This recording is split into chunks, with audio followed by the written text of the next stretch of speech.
آج کل یہ بات اگر ہم سب اپنے دلوں کو ٹٹولیں اور اپنا جائزہ لے کر دیکھیں تو وہ لوگ بھی جو 5 نمازوں کے پابند ہیں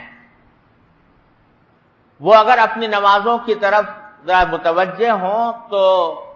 شاید ہی کوئی اللہ کا بندہ ایسا ہوگا جو نماز کے اندر خشوع کا ویسا اہتمام کرتا ہو جیسا کہ مطلوب. اور بعض لوگ تو بالکل مایوس ہو جاتے ہیں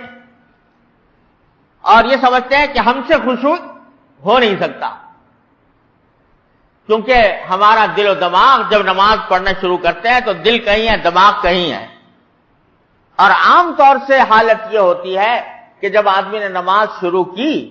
تو ایسا ہوا جیسے کہ کوئی سوئچ آن کر دیا گیا اور آٹومیٹک مشین کی طرح زبان سے الفاظ نکل رہے ہیں اور نکلتے جا رہے ہیں. دل کہیں ہے دھیان کہیں ہے اور نہ سجدے میں دھیان ہے نہ قرات میں دھیان. یہاں تک کہ بعض اوقات ایسا ہوتا ہے کہ جب نماز پڑھ کے آدمی فارغ ہوا اگر اس سے کوئی پوچھے کہ پہلی رکعت میں کون سی سورت پڑھی تھی اور دوسری رکعت میں کون سی سورت پڑھی تھی تو بعض اوقات یہ بھی یاد نہیں آتا. اس حالت میں ہم لوگ نمازیں پڑھتے ہیں تو بسا اوقات دل میں یہ خیال ہوتا ہے کہ جب اللہ تعالیٰ فرما رہے ہیں کہ نماز ہی ضروری نہیں ہے بلکہ خشوع بھی ضروری ہے تو بعض اوقات مایوسی پیدا ہونے لگتی ہے. لوگ اپنی نماز کے بارے میں یہ سوچتے ہیں کہ بھئی ہم کیا, ہماری نمازیں کیا ہیں, یہ تو ٹکریں مارنا ہے اور یہ اللہ تعالیٰ کے ہاں قبول ہونے والی نماز نہیں ہے.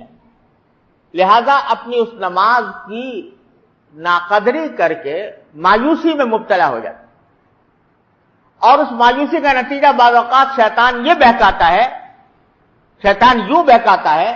کہ جب تم سے وہ نماز صحیح طریقے سے ادا ہوتی نہیں, قابل قبول نہیں, تو پھر کیا ضرورت ہے اس محنت کرنے کی. لہذا بعض اوقات نماز ہی سے محروم کرا دیتا ہے. تو میں تھوڑی سی بات عرض کرنا چاہتا ہوں کہ خشوع کا کیا مطلب ہے اور کس طرح ہم اس کے اوپر عمل کر سکتے ہیں, قرآن کریم کی اس حکم پر کس طرح عمل کیا جاتا ہے. دراصل بات یہ ہے